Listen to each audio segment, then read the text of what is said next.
Ever wonder who was the ultimate matchmaker in medieval times?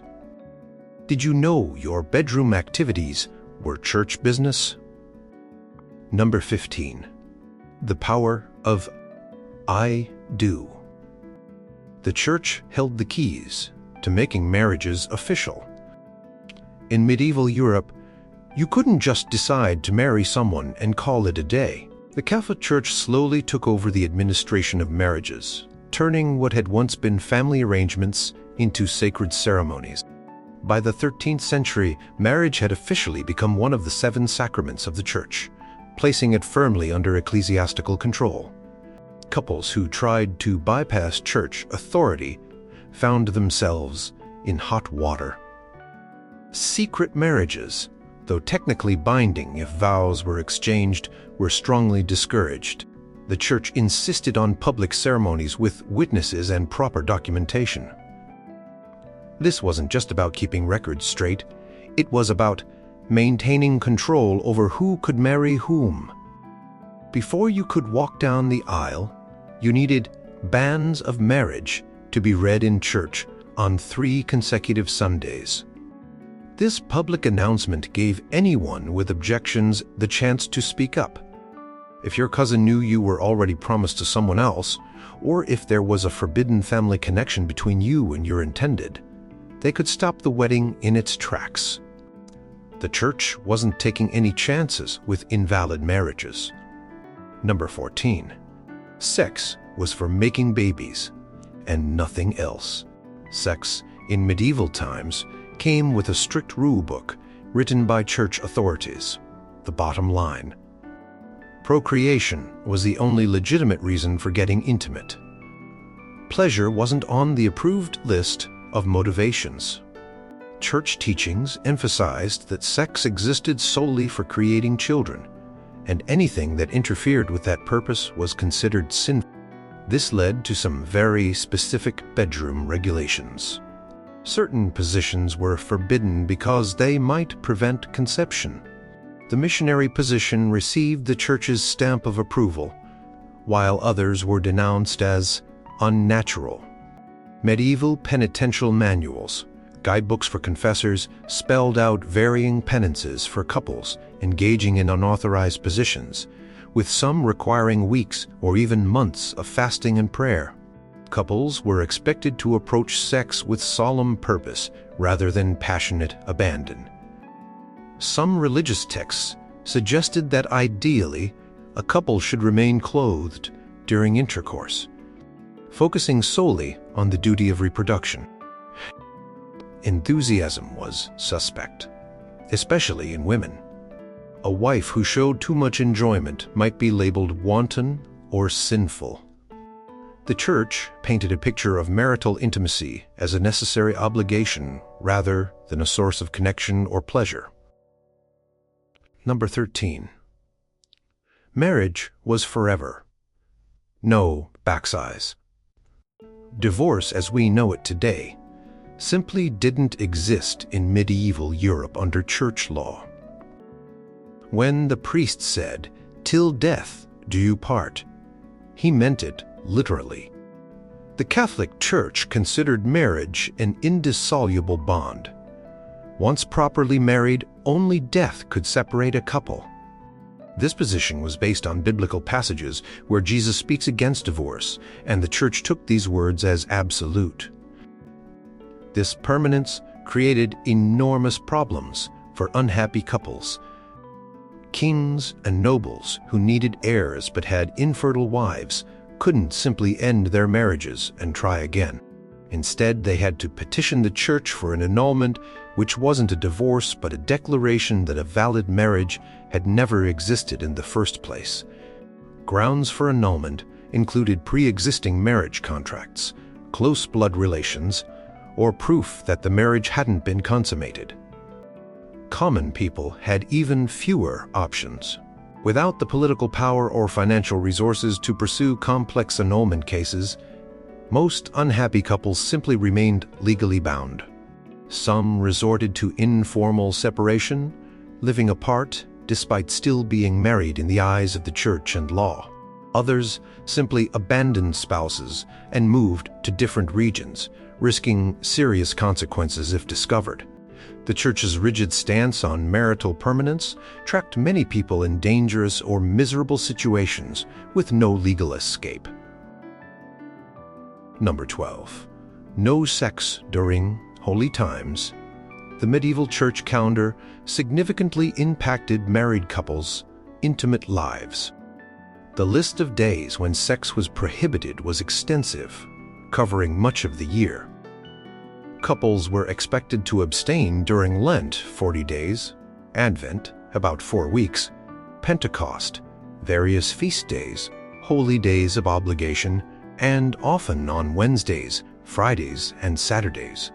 Sundays were also sometimes included as days of abstinence out of respect for the Lord's Day. Women's menstrual periods added another layer of prohibited time. Church teachings considered a menstruating woman unclean, and sex during this time was forbidden. Similarly, couples were expected to abstain during pregnancy and for several weeks after childbirth, a period that could stretch to 40 days following the birth of a boy and 80 days after the birth of a girl. When all these prohibitions were added up, married couples might find themselves limited to fewer than half the days in a year for lawful sexual relations. Some historians estimate that observant medieval couples may have had only about 100 days per year when intimacy was considered appropriate. This calendar of abstinence was another way the Church asserted control over even the most private aspects of married life. Number 11. The Minor Witness Test. One of the strangest church practices around marriage was the verification of consummation. For medieval nobility especially, proof that a marriage had been physically completed could be crucial for inheritance and political alliances. In extreme cases, this led to the practice of witnessed consummations where designated observers would verify that the marriage had been properly completed. The process was simultaneously clinical and invasive. Newly married royal couples might have to perform under the watchful eyes of court officials or family representatives. These observers would then provide testimony that the marriage had been properly consummated, sometimes examining the bedsheets for physical evidence afterward. What modern people would consider an outrageous violation of privacy was justified as necessary verification for marriages, with significant political consequences. For common people, such formal verification was less common, but local communities still maintained a surprising level of involvement in confirming marriages. Neighbors might participate in bedding ceremonies where the bride and groom were escorted to their marriage bed, with ribald jokes and encouragement. This public acknowledgement established the reality of the marriage in community consciousness, even without formal witnesses to the actual consummation. Number 10. Your marriage needed church permission. Before you could wed, you needed to clear several church-established hurdles. Perhaps the most significant was ensuring you weren't too closely related to your intended spouse. The church prohibited marriage between blood relatives extending to seventh cousins, a restriction so extensive it would technically disqualify most marriages in small communities where everyone was distantly related. These consanguinity rules created a bureaucratic maze that required careful documentation of family trees. The wealthy and powerful often kept extensive genealogical records precisely to navigate these restrictions. For common people without such documentation, local knowledge and testimony about family connections had to suffice. In practice, these rules were inconsistently enforced, with strict application for some and convenient exceptions for others, particularly if one could afford the right dispensations. Beyond blood relationships, the Church also prohibited marriages based on spiritual relationships. Godparents couldn't marry their godchildren or their godchildren's parents.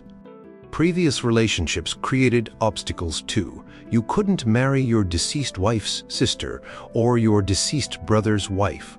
These restrictions, known as affinity prohibitions, further limited the pool of potential spouses and placed more control in the hands of church authorities who could grant or withhold dispensations.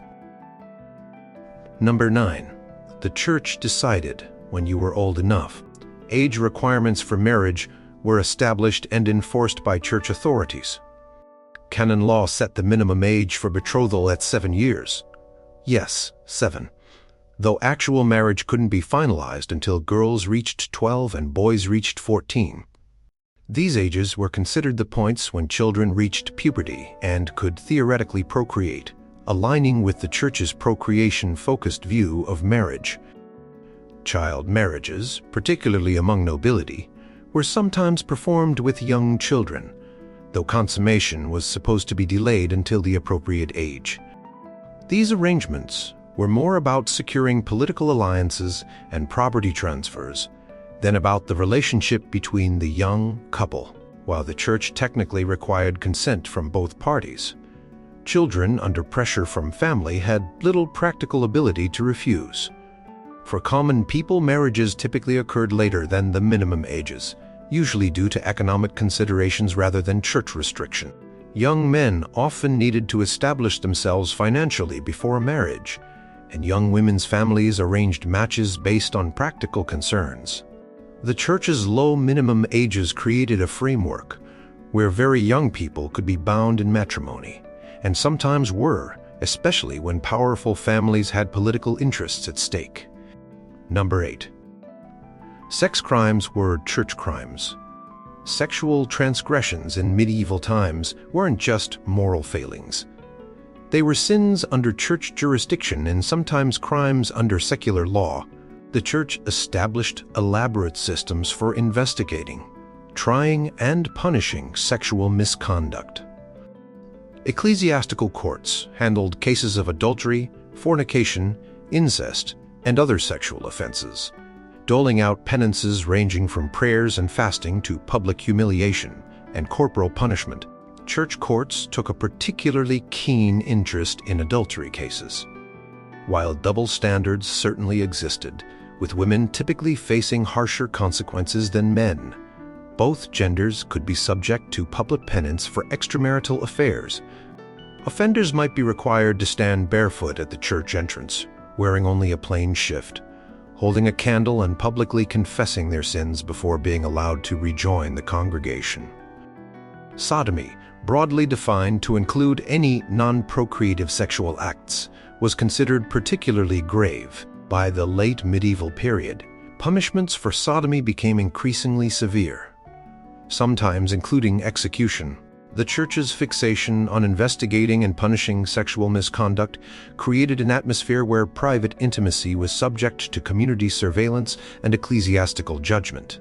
Number 7. Your wedding night position mattered. The church didn't just care that you had sex within marriage, it cared how you had it. Medieval penitentials and confessors' manuals outlined the proper and improper ways to engage in marital relations. The missionary position reigned supreme as the only truly acceptable approach, as it was believed to offer the best chance of conception and maintained the proper hierarchy with the husband above his wife. Other positions carried spiritual penalties. According to some penitentials, sex with the woman on top might require 10 days of penance, while rare entry positions could demand even longer periods of atonement. These position prohibitions weren't just abstract theological concerns. They were actively taught to married couples by priests during marriage preparation and reinforced through confession. The logistics of bedroom conduct became matters of religious significance, with the underlying message that even within marriage, sexual expression needed to follow church-approved patterns. Confessors were instructed to question married penitents about their intimate practices, turning the private marital bed into territory subject to ecclesiastical oversight. The church's position requirements reinforced both gender hierarchy and the procreative purpose of marital relations. Number 6. Contraception was a deadly sin. The medieval church took a hardline stance against any attempt to prevent conception. Birth control methods, which existed despite popular belief to the contrary, were condemned as grave sins that perverted the natural purpose of marital relations. Using herbal preparations, primitive barriers, or withdrawal techniques to prevent pregnancy could result in severe penances, including years of fasting and exclusion from church sacraments. This prohibition created enormous hardship, especially for poor families who couldn't support additional children. Despite the severe religious consequences, evidence suggests many couples still attempted to limit family size. Medieval medical texts included information about herbs believed to prevent conception or induce miscarriage, though always with warnings about their sinfulness. The discovery of archaeological remains of probable contraceptive devices indicates that people risked their souls to control their fertility. The Church's position connected contraception with murder, arguing that preventing potential life was akin to taking existing life.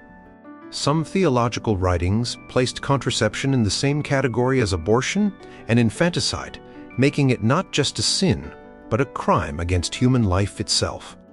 This teaching reinforced the idea that sexual relations, even within marriage, were legitimate only when open to procreation. Number 5.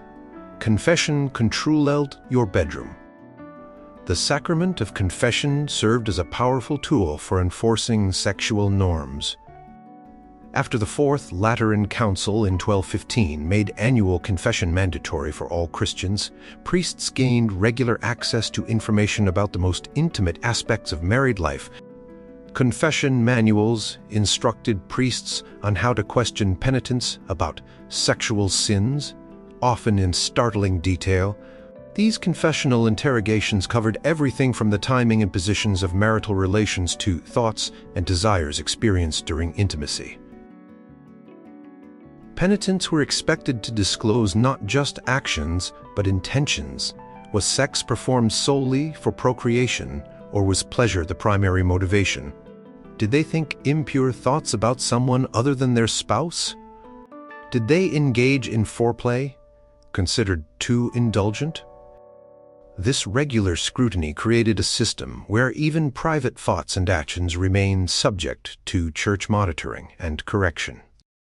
The confessional became a space where church teachings about proper sexual conduct were reinforced through questioning, instruction, and assigned penances. For medieval people, the awareness that they would need to confess intimate details to their priest created an invisible but powerful form of behavioral control. Number 4. Public consummation for royal marriages. The Church's involvement in royal marriages reached extraordinary levels of intrusion. For marriages with significant political implications, physical proof of consummation could be required, sometimes leading to the practice of semi-public first nights. While rarely involving direct observation of the sexual act itself, court officials might wait outside the royal bedchamber, then enter afterward to inspect the sheets for evidence of completed consummation. These practices reflected the high stakes of royal marriages, where questions about validity could lead to disputed successions and even wars. The Church played a central role in verifying and documenting these unions, with clergy sometimes serving as official witnesses to ensure the marriage was properly established. For royalty, what should have been an intimate experience became a semi-public political event with religious oversight. This ceremonial verification extended beyond just the wedding night. If a royal marriage failed to produce children, questions about proper consummation might resurface years later in annulment proceedings. Records exist of medical examinations of royal brides to verify their virginity before marriage and to confirm consummation afterward, all conducted with church approval and often with clergy present. The public interest in royal reproduction placed these most intimate moments under extraordinary scrutiny. Number 3. Marriage ceremonies required precise words. The specific words used in marriage vows weren't left to chance or personal choice. The Church developed precise formulas for exchange of consent that had to be followed for a marriage to be considered valid. By the 13th century, these verbal formulas were standardized throughout much of Europe, creating a uniform approach to establishing marital consent. The traditional vows using present tense, "I take you as my wife, husband," were legally binding the moment they were spoken. Promises using future tense, "I will take you," were considered engagements rather than marriages. This distinction could have enormous consequences, as mixing up the grammar might determine whether a couple was truly married or merely betrothed. Priests were responsible for ensuring the proper wording was used and understood. The Church's insistence on proper verbal formulas created situations where marriages could be invalidated based on technicalities of language. Cases exist where couples who had lived together for years discovered their union wasn't valid because the wrong form of words had been used in their ceremony. This linguistic precision gave church authorities another tool for controlling the marriage process and determining which unions would receive official recognition. Number 2. Church courts settled marital disputes. When medieval marriages ran into trouble, church courts, rather than civil authorities, generally had jurisdiction. From the 12th century onward, ecclesiastical courts claimed exclusive right to determine marital validity, resolve disputes between spouses, and address sexual misconduct. These courts operated according to canon law, with procedures and penalties distinct from secular justice systems. Church courts heard cases regarding abandoned spouses, allegations of impotence, non-consummation claims, and appeals for annulment. They could order spouses to resume cohabitation, impose penances for marital misconduct, or in rare cases grant annulments declaring that valid marriages had never existed. The proceedings often involved intimate testimony about the couple's private lives, including detailed questioning about sexual capabilities and practices. These ecclesiastical proceedings reinforced church authority over marriage at every turn. Even when seeking relief from marital problems, medieval people had to submit to church judgment and accept solutions framed in religious terms. The system created a comprehensive framework where church officials not only created marriages through proper ceremonies, but also adjudicated their problems and, in limited circumstances, dissolved them through carefully controlled processes. Number 1. Your wedding day was a church day. By the late medieval period, the church had transformed marriage from a private family arrangement into a public religious ceremony. The wedding ceremony itself became increasingly elaborate and standardized, with required elements including the public exchange of vows, the blessing of the couple by a priest, and the celebration of a nuptial mass. Marriage had fully transitioned from civil contract to sacred sacrament. The physical location of the ceremony reflected this transition. Earlier medieval marriages often took place at home or even at the church door rather than inside the sacred space. Over time, the church required the ceremony to move inside the church building itself, placing it firmly under ecclesiastical control. By the 15th century, marriages performed outside proper church settings faced increasing scrutiny and might be considered clandestine or invalid. The ceremony incorporated symbolic elements reinforcing church teaching about marriage. The priest's blessing of the ring symbolized the unbreakable nature of the marital bond. The placement of the ring on the fourth finger followed the ancient belief that a vein ran directly from this finger to the heart. The white dress, though not universal in the medieval period, gradually gained popularity as a symbol of the bride's purity. Every aspect of the wedding day, from the recitation of vows to the blessing of the marriage bed, fell under church supervision and incorporated religious significance. Did medieval people ever truly have privacy in their most intimate relationships? How different would our understanding of marriage be today if the church hadn't shaped it so thoroughly during those formative medieval centuries?